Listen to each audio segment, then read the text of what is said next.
बिस्मिल्लाहिर्रहमानिर्रहीम।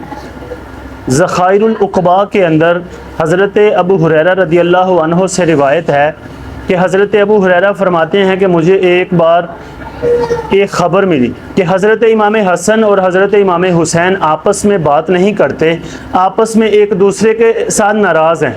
तो मैं हज़रत इमाम हुसैन के पास गया और मैंने जाकर अर्ज़ की कि जनाब, लोग आपको मुक़्तदा और पेशवा समझते हैं, आप जाकर अपने भाई से बातचीत करें। तो हज़रत इमाम हुसैन ने फरमाया कि मैं चला जाता अगर मैं नबी अलैहिस्सलाम का एक फ़रमान ना सुना होता। तो हज़रत अबू हुरैरा ने अर्ज़ की, जनाब वो कौन सा फ़रमान है?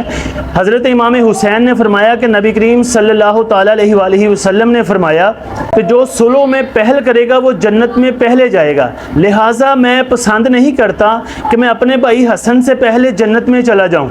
तो हज़रत अबू हुरैरा रदियल्लाहु अन्हु वहाँ से उठ हसन के पास आए और हज़रत इमाम हसन को आकर कहते हैं कि ये बात हज़रत इमाम हुसैन ने कही है। तो हज़रत इमाम हसन खुश हुए और इमाम हुसैन के पास आए और उनके साथ बात की और उनके साथ सुलह फरमा ली।